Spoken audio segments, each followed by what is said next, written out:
Hey everyone, it's Callum from Cagefront here. Welcome back to the channel, and if you are new here, welcome to the channel. We have just had UFC 311 Islam Makhachev versus Renato Moicano take place, and this was a pretty wild card to start off the pay-per-views for 2025. We had Islam Makhachev absolutely running through Moicano. We had a title defense from a very heavy underdog in Merab Dvalishvili, and we had just craziness. I mean, we had every single undefeated fighter, all four of them, all lose their zeros on this card. There were a lot of underdog wins. I went 7 out of 13 on this card overall, so just a little bit over half the percentage. But yeah, this was definitely a difficult one to really get spot on when you've got guys like Payton Talbott as a minus 1400 losing by decision to Raoni Barcelos. So it was absolutely insane, but a very good card. So we are going to be recapping all of the best fights on the card, and I'm going to be recapping the best performance of the night, the fight of the night, the upset of the night, and a whole lot more. So that is what we're going to be going through today. But first of all, we are going to be going through the main event of Islam Makhachev and Renato Moicano. My goodness, I've got to say, Islam, he is just an absolute killer. Like, what do we even say about this guy anymore? He's so good. He's just gone through. He did have a slip up at the start, literally just a slip. It looked like Renato Moicano may have knocked him down. And where I was, everyone absolutely went insane. But yes, it was just a slip. And then when it got to the ground, Makhachev, that damn DAS choke, got that straight in, locked it in while they were dry as well, and there was just no escape for Moicano in that one. Moicano, credit to him, stepping up, because he doesn't get to fight Beneil Dariush, goes straight in on 24 hours notice and fights the best lightweight in the world. You can't really discredit Moicano in any way, shape or form, even though he did lose in the first round.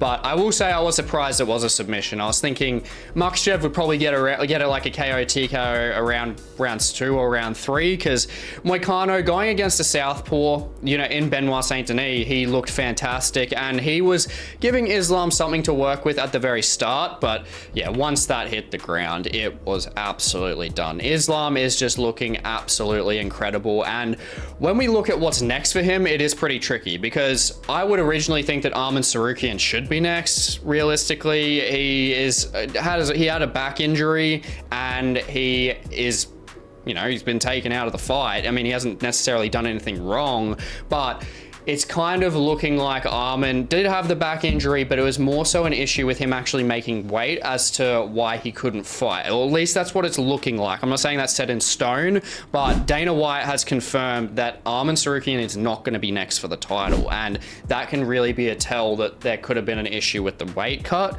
But when we look at Arman Tsarukyan, and if he was able to be the next fighter to be next in line to fight Islam Makhachev for the title, we need to look at how long he's going to be healing for. We don't exactly know what the injury is, but it sounds like something muscular and something to do, obviously, with the back. So we wouldn't assume at the moment that it would be something that would take him out for too long, but we need to look at what else is out there. And we have got, staring us in the face, which was announced for UFC 313 at the co-main event, we got Justin Gaethje versus Dan Hooker. That is going to be a fantastic co-main event of that card, just behind Ankalaev versus Alex Pereira for the light heavyweight title. Now, the winner of that, which at the moment I do think would probably be Gaethje, he is most likely going to be the one that could be fighting Islam next, and I have absolutely no problem with that, because Gaethje is allergic to having boring fights, and he is a fresh match of Islam Makhachev as well. So I'd be pretty keen on that realistically. Now, Renato Moicano, where does this put him? It's not really skewing him in any sort of way. He's come in 24 hours notice. He has no time to prepare for a guy like Islam, who is definitely different to Beneil Dariush stylistically.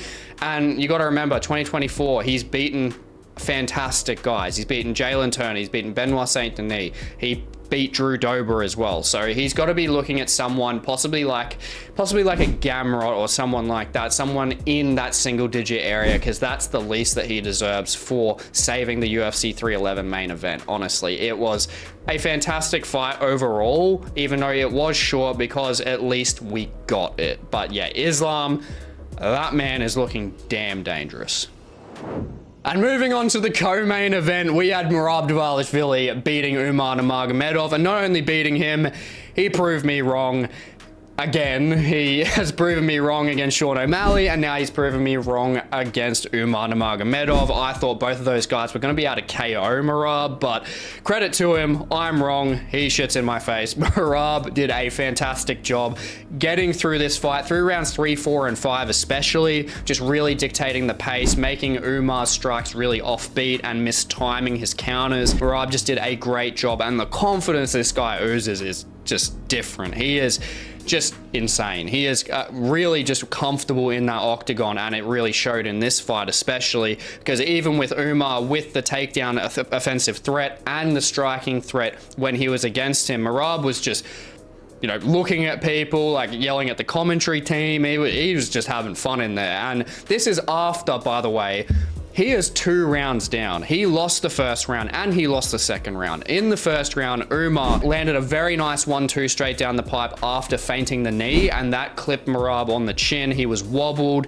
And then the second round, Umar did a very good job of dictating the pace, throwing pretty much the same volume, but he landed the takedown and got more control in that round anyway. So I had him winning those first 2 rounds, but Merab, being the champion he is, credit to him, completely switched the pace. Rounds 3, 4, and 5, capitalized. He was the one that was more cardio centric. He had that cardio going for him over Umar, and at the end of it, I mean, the takedown offensive threat, 7 takedowns out of 30 attempted for Merab, and then 2 out of 15 landed for Umar. So this was just a very, very high-paced fight. Definitely easily one of the best fights of the night. I'd probably just give it to Jamahal versus Jiri. I just think with that being so back and forth, and honestly just being on the edge of my seat to see who was going to get chinned in that fight, that's what really took that one for me. But in terms of the title fight, Merab, I don't know who the hell is going to beat this guy. He is looking insane. I mean, his cardio is just too good. His confidence really carries through. He's got the momentum. His resume is ridiculous now. I mean, he's just taken a Nurmagomedov O, which is borderline impossible to do. And, well, it pretty much has been so far. This is the first time it's ever happened, because Usman and Khabib both are undefeated. Now, who does Merab get next? We can possibly look at him getting Petr Yan, I'd say, most likely next. There's a storyline there. Obviously, Yan got absolutely pieced 50-45, but Yan looked incredible against Figueiredo. So there is that opportunity there for Yan, and Yan is a fan favorite fighter. I mean, he's got a fan favorite style, which a lot of people would like to see. And then there's also Merab versus Sandhagen, which Sandhagen's coming off a loss, but he is a fresh matchup. So there's a possibility there. And of course, there's Sean O'Malley. Sean O'Malley with that business-based stock. I think he should be definitely having some form of win before the title fight, but business is business. I wouldn't be surprised at the end of the day if O'Malley does get that fight straight up at the end of the year, when he's back from obviously his hip injury and just, you know, all the injuries in general. But I think a fight that I'd actually love to see, which we probably won't get straight away, but I think this fighter has the best chance of beating Merab, more so than any of those fighters that I listed. I think that has got to be Alexandre Pantoja moving up from flyweight and fighting for double champ status against Merab, because we know Pantoja, durable as hell. Merab is not finishing him, and he is very, very good on the ground. He has a grinder-based style, the exact same style as Merab as well, in that sense of being able to grind the opponent out. And Pantoja, granted, does not have as good a stamina as Merab. No one on this damn planet does. But he does have that ability to strike very well, using really nice hooks, looping hooks, which Merab, we have seen him get caught by those before. So Pantoja on the feet can really, really give Merab a challenge. And then on the ground, I mean, grinder style versus grinder style. Him having a bit more weight on him might be credit to Pantoja's cardio. It might improve it a little bit. So there's a lot of questions there, and questions make great fights. So I would love to see that one next. Now, Umar, very tricky in terms of who you give him, because you got Yan. I mean, Yan's coming off a win, possibly Yan having another fight to then go for the title, or does Yan get it straight away? It's pretty blocked up at the moment at bantamweight, the way that it has been unraveling. Umar versus Sean, definitely a fight that needs to be made 100%. I've just put it in my matchups to make video, the most recent one I've done. I put that in the description below. But do we get that if it's not a title fight? That's a bit of a missed opportunity, I think, for the UFC in terms of finance, in terms of getting the money. I think they want that to be pay-per-view. They want people to be buying pay-per-views. I don't think they want it for a fight night. So I doubt that that's going to happen. Or Umar, I think possibly, most likely could fight Davison Figueiredo, because you got to remember, Davison, he did go on a 3-fight win streak before losing to Petr Yan, and that's got to be credited to him. Whereas Umar, you know, Umar's fought some okay opposition, but Corey Sandhagen is the main one, and then he's gone from Corey and now lost. So I think Umar versus Figgy, that would be a fantastic matchup. Figgy with the power on the feet and just getting a redeeming factor when it comes to those takedowns to see if he can really stuff Umar on the feet. And yeah, overall, I think that's just a great fight to make, but a great co-main event. And on to my fight of the night, I got to give it to Jiri Prochazka versus Jamahal Hill. This was a great back and forth fight. We had round one, Jiri took that. I mean, he dropped Hill in the first round. Hill recovered very well, I will say. And he didn't want to get Alex Pereira again, so yeah, he wanted to get up quick. But round two, Hill came back very strong. He was really just dictating the pace in that round. He was the one that was really more so forward pressuring out of the two of them. Landed some very nice shots, marked up Jiri a fair bit in that round, but then the third round, Jiri just had that dog in him. I mean, just landed better shots, was landing very nice hooks as well. And Jamahal, you could tell in terms of his ability to move, he was just laboring. He was getting a lot slower. But through the fight, I've got to say, most importantly for the both of them, their defense overall was actually very good considering the style of fights they both have. Both were slipping each other's shots very well. Jamahal slipped a lot of Jiri's head kicks. And I mean, Jiri was just able to duck and weave a lot of those straight shots that Hill was throwing at him. So yeah, I thought it was a very, very good fight from both of them, to be honest. And I don't think there is like a real prime loser here. I mean, Jamahal Hill obviously did get TKO'd, but wasn't flatlined or anything as bad as the Pereira fight. But speaking of Pereira versus Jiri 3. That's obviously what Jiri wants, but are we going to get that? We might, but not anytime soon. It's just too choked up. I don't think people want to see that again. And Pereira's obviously got UFC 313. He's got Ankalaev, finally. We're finally getting to see that. But in terms of what Jiri could have next, he could fight the winner of Olberg versus Jan Blachowicz, possibly, just depending on how timelines go. I mean, he could fight Ankalaev if Ankalaev loses. I mean, just depending on that time period and how bad Ankalaev might lose. There are options there, but then I think for Jamahal Hill, it's a bit more clear for me. I think Jamahal Hill, we need that rebooking of him versus Khalil Roundtree. Both the guys have lost to Alex Pereira, and they are both fan-friendly styles. There's Muay Thai versus that boxing. I think that is a great matchup to make, and I think it's honestly just KO guaranteed at that point. But yeah, fantastic, fun, entertaining fight of the night for me in this one, and let's go for that. Now, looking at the fighter to watch, sticking on the main card, I am going with Reinier De Ridder, and I am very happy that this guy actually was able to manage to get a win against Holland. Even though I didn't have him, I thought Holland would be able to take him out, but it just gives a bit more freshness, a bit more variety into that middleweight division, and him against the top 15 is going to be very interesting, and I have spoken all about that in his fighter spotlight video. I will leave that in the description below. Him versus every single fighter in the top 15 to see how he matches up against them. But the interesting thing that I found out is that Reinier De Ridder actually was supposed to fight someone in the top 15 before Kevin Holland's name got put on the table, and whoever the fighter was backed out.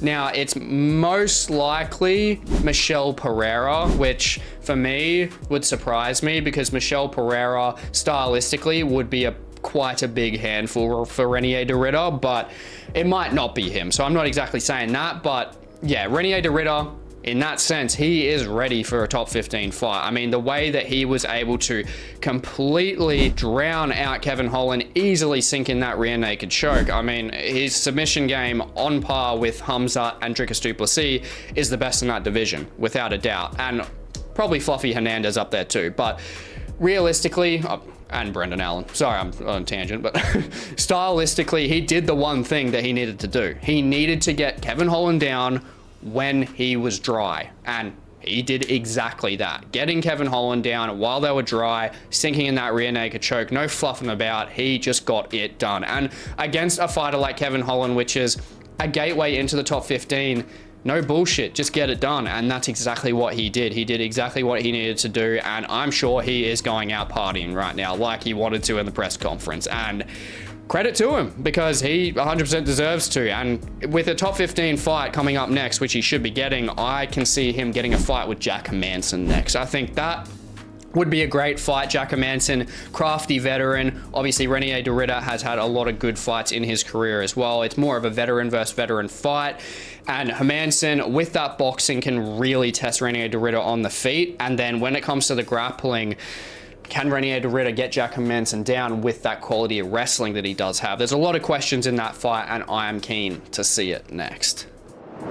Now, on to our upset of the night. Who could it be? Raoni Barcelos obviously taking out Payton Talbott as a plus 775 underdog. Talbott a minus 1400. Pretty much with those odds, you are asking for Payton Talbott to knock the guy out in the first round. That's what those odds speak. And there was a 30-26 from one of the judges. And I agree with it, because Payton Talbott, if you look at that first round, him getting completely drowned out, controlled, there were good shots landed on him and submission attempts as well. If you look at that compared to Hamzat versus Kamaru Usman and the amount of damage that was dealt in that fight and control, as well as Jan Blachowicz versus Alex Pereira in that first round they had, this was a more dominant round than both of them, and should definitely have got a 10-8 across the board. It should have been a 30-26 overall. Payton Talbott, the guy has good striking, but there was no urgency within the striking. He got taken down very easily. His takedown defense was extremely poor. And yeah, just being on the feet, there just wasn't any urgency there. And he never should have been that heavy of a favorite. I'm definitely not saying he shouldn't have been. I definitely had him. I had him by a KO TKO around the second to the third round, not the first, but because of Raoni Barcelos and how he usually slows down in fights. But yeah, Barcelos completely shut that down. He did a great job of making sure that there was just no bullshit. He just went straight in, controlled Talbott from start to finish, was out transitioning him, had him in some bad positions, like full mounted, had the back completely. He was doing a great job of landing nice shots, and he even stunned Talbott towards the end of that third round as well. So he really picked up a fantastic win. And honestly, Payton Talbott, he's going to have to go back to the drawing board in a sense. I think that to make a simple matchup, I think him versus Sopai would be a great fight. Obviously, Sopai fought earlier on against Tercios. I think that would be a good matchup. Talbott going against a guy that is similar to his age again and is hungry, has that fast-paced striking, that powerful striking, and does have a bit of a grappling game there as well, but not too much to the point where Talbott can definitely get drowned out. I think that that is a very competitive fight there. And yeah, I could definitely see either one of them honestly winning that fight, but it would be a good redemption for either of them in terms of being able to just build up those rankings and just get into the win column again. Because granted, Sopai did win against Tercios, but it was pretty dangerous at points for him. And if he is able to go from Vinicius Oliveira getting absolutely annihilated by him to Tercios, who's all right, to then beating Talbott, that is a great momentum swing for him. So I think that that is a fight that is beneficial for the both of them. Now, looking at the winner, Raoni Barcelos, I think give him Cody Garbrandt. I think that's a fantastic fight to make. I think they're pretty even across the board. Both have pretty good hand speed coming out of the gates. They both got KO power. Obviously, Garbrandt lost his last fight, and Barcelos is coming through beating a prospect, so I think it's a good way to just match up there. I think Garbrandt against Barcelos would be pretty good in terms of just having a name that's just gotten a bit of hype on it in recent times, obviously beating Talbot, and then that could just bungee jump Garbrandt straight to possibly around a top 15 fight if he does win that fight. But equal opportunity, Barcelos could definitely beat Garbrandt, who is obviously a household name, former champion. So yeah, across the board, a great card. I hope you enjoyed today's recap video, and if you want to see more MMA based content, definitely just check out the video on the screen, and please like, comment, subscribe. It really goes a long way for the channel, and I will catch you in the next one.